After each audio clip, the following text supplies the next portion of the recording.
उदाहरण के लिए इसमें क्या बताया कि वन बीच भर्तरी भूप न है। भर्तरी एक राजा था, उसकी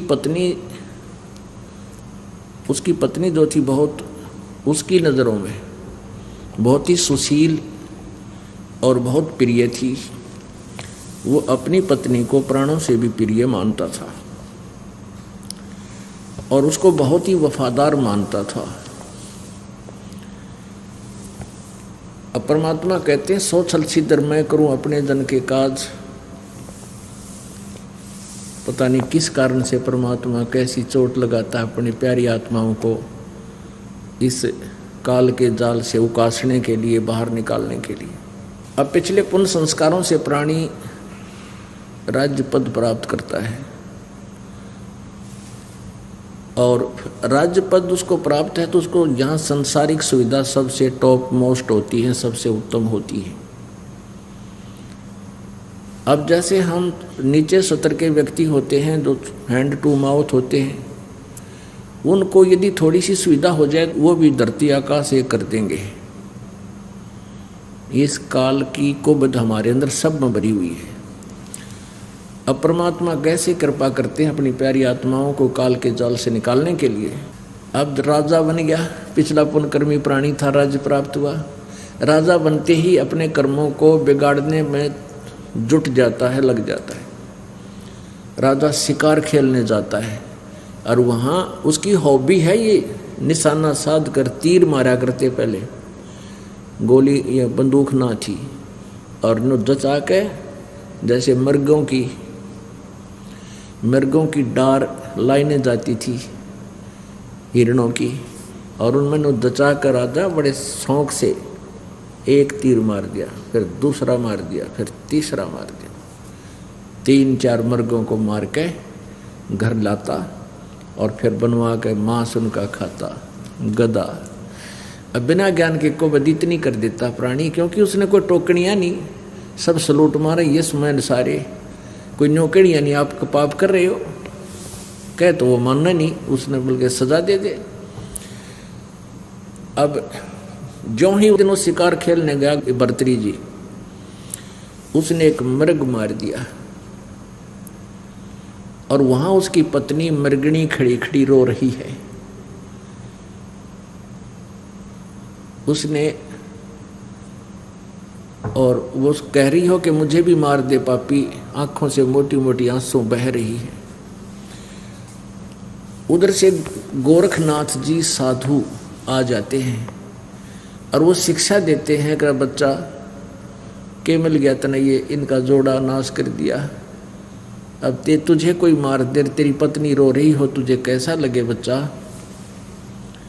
अब राजा में अभिमान गणा उसे, वो शिक्षा सहन नहीं कर सका।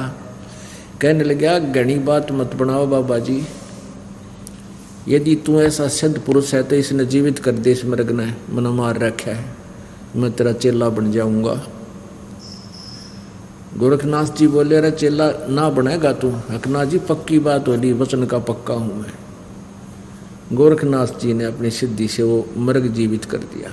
अब भर्तरी के पाया तले की जमीन खिसकी। अगवाई तो कमाल का महापुरुष है, घबरा गया, कदे और कुछ ना कर दे तेरे गेल्या। कहने लगा महाराज जी आपका चेला में बन गया, मैंने दे दो उपदेश। महाराज उपदेश है घर रहने का कोई ना, घर त्याग कर मेरे साथ रहना पड़ेगा। नो बोला जी ये थोड़े छोटे छोटे बच्चे हैं और कुछ दिन राज और कर लूँ, फिर मैं आपका चेला पक्का बन जाऊँगा। गोरखनाथ बोले बस रहे, बस भाई तो क्या था मैं जुबान का पक्का। ना जी जुबान का पक्का हूँ मैं। अच्छा भाई ठीक, सजा फिर बन जाइए। गोरखनाथ ने कहा कि बच्चा ना तो तेरा परिवार अपना है, ना तेरी पत्नी अपनी है, ना ये राज तेरा है, ना ये मंत्री तेरे हैं, ना सेना तेरी है। जब तेरे खोटे दिन आवेंगे तेरे मंत्री तेरे शत्रु बन जाएंगे और तेरे ही सैनिक तेरे विरोधी हो जाएंगे और तुझे 2 पैरों को जगह नहीं मिलेगी कि तेल छुप कर समय व्यतीत करेगा। कोई राजा दूसरा अटैक कर देगा, तू भाग जाएगा, तेरे पल्ले कुछ नहीं रहे कि तो घास तोड़ के खाओगा। और भाई ये परिवार तेरा नहीं है, ये तेरा भूल लागिरी है। ने बोला ना जी, ऐसे कैसे कह रहे हो, मेरी पत्नी तो मुझे बहुत चाहती है और वो तो मेरे लिए गेल मर जाएगी मेरे। परमात्मा गोरखनाथ बोले भाई ठीक से बेटा, हमने जो कहना था कह दिया तेरे थे। आप जब इच्छा हो, जब छकले इस राज ते और छकले इस संसार ते, जब आजिए मेरे पास। अपना स्थान बता दिया कि मैं वहां रहता हूं। अब परमात्मा कैसे जड़ निकालते हैं। अब वो अपनी पत्नी को वफादार मान्या करता भर्तृहरि जी। अब एक दिन क्या हुआ, गोरखनाथ जी अन्य रूप धारण करके साधु का, वो पहचान नहीं सका उसको, राजा के पास गया कि राजा ये मेरे पास एक अमर फल है, इस अमर फल के ये गुण हैं कि जो इसको खा लेगा वो सदा युवा बना रहेगा, बहुत लंबी उम्र हो जाएगी उसकी, वो मरेगा नहीं शीघ्र से। और आप बहुत अच्छे नेक राजा हो, न्यायकारी हो, प्रजा के हितैषी हो, इसलिए मैं चाहता हूं कि आप इसको खा लो। अब राजा को वो फल देकर संत चला गया। अब राजा ने सोचा मैं क्या करूँगा, इस फल ने खा के मैं अपनी पत्नी को खिलाऊंगा, वो बहुत ही अच्छी है और वो अच्छी लंबी उम्र की हो जाएगी। यानी वो अब उसको बहुत ही ज़्यादा चाहता था, उसने वो फल अपनी पत्नी को दे दिया, उसके गुणों से परिचित करा दिया। वो कहने लगी रख दे, मैं फिर ना धोकर खाऊंगी इसको। ठीक है। फिर कुछ दिन के बाद उसने पूछा कि तैने वो फल खा लिया? खा लिया। बहुत अच्छा किया। अब उसका क्या था, उसकी पत्नी का संबंध अवैध संबंध था उसी के एक नौकर के साथ। उस पत्नी ने सोचा कि मैं क्या करूंगी, खा के इसको अपने मित्र को दे देती हूँ, ये युवा बना रहेगा। उसने वो फल उसको दे दिया। उसका नौकर जाता था वैश्या के पास। उसने सोचा ये फल मैं उस वैश्या को दे दूं, वो उसको ज़्यादा चाहता था।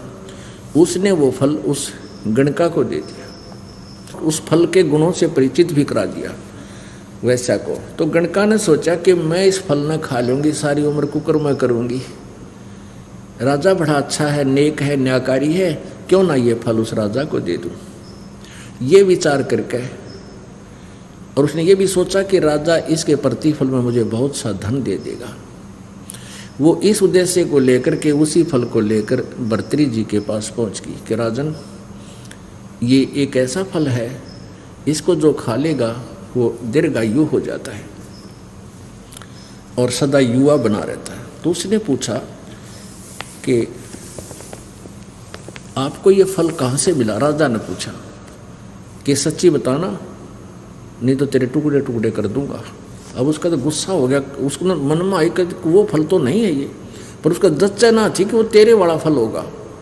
वो कहने लगे जी मुझे तो आपके नौकर ने, जो ये घोड़ों का इंचार्ज था, दरोगा बोलते थे उसको, कि उस दरोगा जी ने दिया है। वो दरोगा जी बुला लिया, कहने लगा भाई यो फल तू कहाँ से लाया? और राजा ने सतर्क कर दिया, ये सच्ची बता दिए, नहीं तो तेरे टुकड़े टुकड़े कर दूंगा, और सच्ची बता देगा तुझे माफ कर दूंगा। अब वो कहाँ पे गया? उसने कहा कि आपकी पत्नी ने मुझे दिया था। सारी कहानी बता दी उसने। तो फिर उसकी पत्नी से पूछा,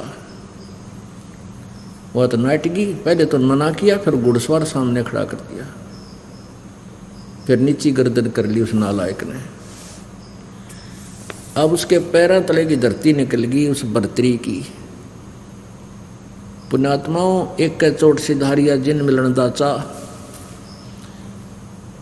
उसके वो संत के सारे वचन आज सच्चे सिद्ध होते नजर आए। रत तेरा गजब हो। जिसको मैं एक सबसे प्रिय और वफादार मानता था, आज ये कितनी दुष्ट निकली।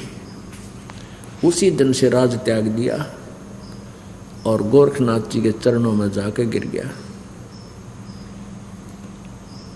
और रोवा बूंदी त्रिया बुरी तरह टक्कर मार मार चरणों में रोए कि गुरुजी आप सच्ची कहा करते, मेरा जच्ची कोई ना थी। यह बात है। गोरखनाथ जी कहते तू जिसको अपना मान रहा है वो तेरा नहीं है। यहाँ कोई भी किसी के सामने सच्चा नहीं बोल रह सकता, कोई सच्ची बोलता है नहीं, ना बाप बेटे से बोल सकता। कुछ ऐसी परिस्थितियाँ आ जाती हैं, उसने कुछ बातों को छुपा कर ही रखना पड़ता है। और भाई ये झूठा लोग है, तू जिसको अपना मानता वो तेरा कभी नहीं हो सकता। तेरा तो भगवान है और उसको तू भूल रहा। तो भर्तृहरि जी का उस दिन ये सारी बातें सच्ची जचें थी जो जो संत कहे था। अब गोरखनाथ जी बोले कि भाई देख ले बेटा, यो जीव जब माने है जब इसका प्रैक्टिकल हो ले है, वैसे कितनी बात बना लो कति नहीं जचती, कोई ना कोई अटकल लाए रखे ना, वो तो मेरा खास है। चलो वो खास भी है मान ले, बड़ी बात ये नहीं होता कि सभी पत्नियां नालायक होती हैं या सभी पति बुरे होते हैं। मान लीजिए आप जी की पत्नी भी बहुत वफादार भी है, बहुत शील स्वभाव की भी है, पर वह तेरी नो कोई ना कल तेरी मृत्यु हो जाए, फिर गेल तो ना मरे। और गेल मर जाएगी जब कौन से आगे इकट्ठे जाए, कोई गद्दी बनेगी कोई गद्दा बनेगा, तो बताओ वो तेरे हुए क्यों करे। तो इस तरह की बातों को समझा बुझा कर इस काल जाल में फंसी बूढ़ी आत्मा को प्रेरित किया जाता है कि जो तेरा ठिकाना है उसकी तरफ अग्रसर हो।